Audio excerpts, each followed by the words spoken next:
Vocês estão enxergando a minha tela, pessoal? Estamos. Bacana. Então vamos lá. Pessoal, então o objetivo do nosso subgrupo é investigar as adaptações hipertróficas provenientes do treinamento resistido. Então, para isso, a gente vai estudar um pouco dos métodos de treinamento, os sistemas de treinamento, as variáveis que compõem o treinamento resistido. E também a gente vai investigar a relação da nutrição aí voltada à hipertrofia também, ok? Hoje eu trouxe um estudo que comparou dois dos principais métodos de treinamento, né? Que são usados no âmbito fitness por praticantes de musculação, pelo pessoal que quer otimizar os resultados hipertróficos. E antes de eu entrar especificamente no estudo, eu quero falar um pouco do que é um método de treinamento, fazer uma pequena revisão. E, basicamente, o método de treinamento ele é caracterizado como qualquer modificação nas variáveis metodológicas do treinamento resistido. Então, eu posso ter um método de treinamento que vai modificar a ordem dos exercícios. Por exemplo, uma pré-exaustão, onde eu utilizo o exercício uniarticular e depois o exercício multiarticular.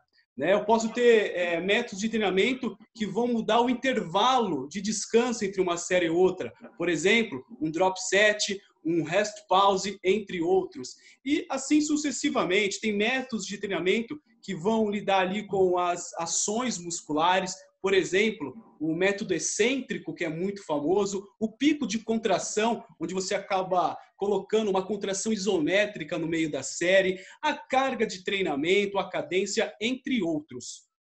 Vale ressaltar que esses métodos de treinamento não são nada novos, são bem antigos. Foram criados aí por fisiculturistas, por treinadores, levantadores de peso, com o objetivo de se maximizar as respostas hipertróficas e os ganhos de força.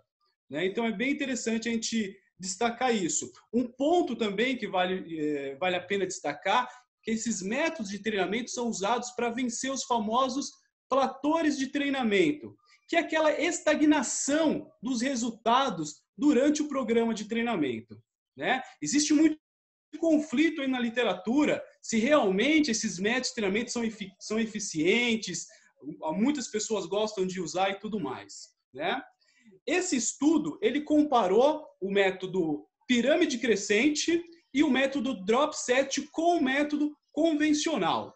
É um estudo de um grupo de brasileiros, 2017, um estudo controlado, uma intervenção, e bem interessante. O que eles se proporam aí a investigar? Eles avaliaram a força dinâmica pelo RM, a hipertrofia muscular foi analisada pela área de secção transversa do músculo por ultrassonografia e também um objetivo secundário do estudo foi avaliar a arquitetura muscular. Quando eu falo em arquitetura, eu me refiro ao ângulo de penação e ao tamanho do fascículo, que são respostas aí também do treinamento resistido. Ok? Mas uma particularidade bem interessante desse estudo foi que eles equalizaram o volume de treino. Se a gente fazer uma breve investigação aí dos outros estudos que investigaram esses dois métodos, vocês vão ver que tem estudo que um método se sobressai ao outro. Tem estudo que você tem um melhor resultado, por exemplo. Só que tem um viés nessa história. Será que esses resultados foram por causa do método de treinamento ou por causa do volume total de treinamento? Então, existe uma dúvida. E para isso, eles tiraram esse viés, eles equalizaram o volume de treino nas 3 condições. Ok? Então, o número de séries, repetições e carga foi o modo que eles usaram aí para equalizar o volume de treino. Só de forma bem rápida, só para relembrar aí o que é a pirâmide crescente. É um método onde você vai diminuindo o número de repetições e aumentando a intensidade. E você tem um tempo aí de 1 a 2 minutos entre uma série e outra. É um método que foi criado por Delorme, né, na Segunda Guerra Mundial, e ele foi usado, né, nessa época como reabilitação de soldados, né? O drop set é o contrário, é um método decrescente. Então você vai começar com uma intensidade alta e sem tempo de descanso de uma série para outra, você vai fazer um decréscimo de carga, manter o seu músculo sob tensão por mais tempo, ok? Nesse estudo, eles acabam aí caracterizando um método, um estímulo que é dado em cada método. A gente sabe que os estímulos, por exemplo, o estímulo mecânico, o estímulo metabólico, são coisas indissociáveis. Não tem como eu separar, né, independente do exercício, mas eles falam que tem como você dar um ênfase aí nesses estímulos, dependendo do método que você usar. Por exemplo, no método pirâmide crescente, que é o método onde você vai priorizando a carga, eles falam que você tem um maior estímulo mecânico. E por isso você vai ter uma maior incidência de microlesões teciduais, que está diretamente relacionado à hipertrofia. É uma coisa que é incontestável, a gente sabe disso. E não só pela microlesão, eles, mesmo sem acontecer a microlesão, eles falam que o estímulo mecânico pode propiciar a mecanotransdução, que é essa interpretação do estímulo que chega na fibra, né, que vai acionar as vias de sinalizações hipertróficas. Como a Sandra mesmo falou na última aula, por exemplo, o alvo da rapamicina, né, que vai aumentar aí a síntese proteica, que é a mecanotransdução. Você vai ter nesse tipo de método, nesse tipo de estímulo, uma alta incidência de recrutamento muscular também, né, por causa da carga utilizada. Além da força que vai ser otimizada, a proliferação de tecido conjuntivo e os estímulos tendíneos são características desse tipo de estímulo. Já o estímulo metabólico, né, que é caracterizado no estudo como o estímulo do drop set, uma predominância aí no drop set, ele vai possibilitar um ambiente metabólico desfavorável, que vai desencadear, né, a hipertrofia muscular. Então, esse ambiente metabólico desfavorável, ele vai ser relacionado aí à quantidade de lactato do músculo, a quantidade de íons H+, que são provenientes da respiração celular, que vão alterar o pH sanguíneo da célula, além da espécie reativa de oxigênio e tudo mais. Eles também falam que esse estímulo metabólico pode aumentar o pump muscular, esse inchaço muscular, que é uma adaptação aguda do treinamento. Então, uma adaptação pós o treino, você vê aquele inchaço muscular.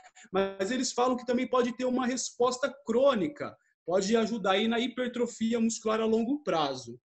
Ok?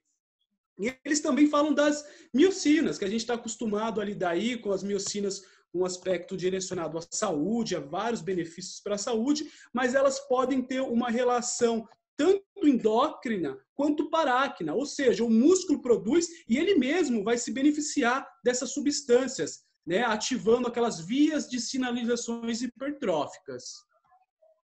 E a questão hormonal também, que eles relatam. Mas a questão hormonal, independente do estímulo, ela vai acontecer e vai ajudar nessa questão da hipertrofia muscular. Além da ativação muscular também ser característica desse tipo de estímulo. Vamos para a metodologia aqui, né? Então, 32 homens participaram desse estudo, 32 homens treinados, né? Então, para determinar se realmente o indivíduo era treinado, eles eram submetidos a um teste. E eles tinham que agachar com, no mínimo, 130% do peso corporal. Então, eram indivíduos bem fortes mesmo, né? Foram 12 semanas de intervenção, então 3 meses aí, que é o mínimo para a gente poder avaliar hipertrofia muscular, por exemplo. E os exercícios usados foram leg press, 45 graus, a cadeira extensora. E também teve o controle nutricional, né? A quantidade de proteína, né, pós ali cada sessão foi controlada entre os indivíduos. Tá bom? Como que foi separado aí os grupos? ambos os grupos fizeram o método tradicional, né, que eles falam que é um controle positivo do estudo. E a perna contralateral de um dos grupos fez o método pirâmide crescente. E a perna contralateral do outro grupo fez o método drop set, ok? E se a gente imaginar o que vai acontecer aí, né, sem olhar, né, os resultados do estudo, é fácil a gente falar que os resultados vão ser diferentes, porque as intervenções, a metodologia foi completamente diferente. A forma como eles fizeram o exercício foi bem distinta de um para o outro. Então, os resultados também vão ser. Só que quando a gente vai analisar, por exemplo, a força muscular, não aconteceu isso. A gente vê que tem um aumento significativo de pré e pós-intervenção para todos os grupos, mas não teve diferença significativa entre os grupos, né? Pode ver que é bem parecida aí, né? Bem parecido o aumento de força muscular. E quando a gente vai analisar hipertrofia muscular, não muda muita coisa. Os indivíduos, todos os indivíduos, eles tiveram aumentos significativos na área de secção transversa, pré e pós-intervenção, né? Mas não teve diferença entre os grupos, ok? Para as análises secundárias, o ângulo de penação e o tamanho do fascículo seguiu o mesmo raciocínio. Não teve diferenças significativas entre os grupos, mas todos aumentaram bem essa capacidade, essa análise. Então, o que a gente pode concluir com esse estudo de forma bem, né? Concluir ou até mesmo sugerir, porque não é uma meta-análise, é um estudo experimental e tudo mais, mas pode-se sugerir que o método, o volume de treino usado, né, seja mais importante do que o próprio método para se aumentar aí a hipertrofia muscular e a força muscular. Ok? Basicamente é isso, pessoal. Então, fico à disposição de vocês para qualquer pergunta aí também. Muito bom, Fagner. Parabéns, viu? Você fala muito bem. Muito bom, hein? Parabéns, Fagner. Esse trabalho é do grupo lá do Valmor, né? Ele não está como um dos autores, mas é do grupo dele lá, sim. Ah, legal. Eles são bons na parte de do metodologia, Carlos né? Igrinovich. Eles escrevem bem, né, o Fagner, a parte metodológica. Eu não sei se você percebeu isso, quer dizer, lógico que percebeu, mas assim, os trabalhos do Valmor, de uma certa forma, e do grupo dele, eles detalham muito a parte de metodologia. É muito gostoso ler o trabalho do grupo deles, né? A gente tem que reconhecer. Ainda mais quando parabéns. entende, né? Parabéns, viu, Fagner? Muito bom. Adoramos.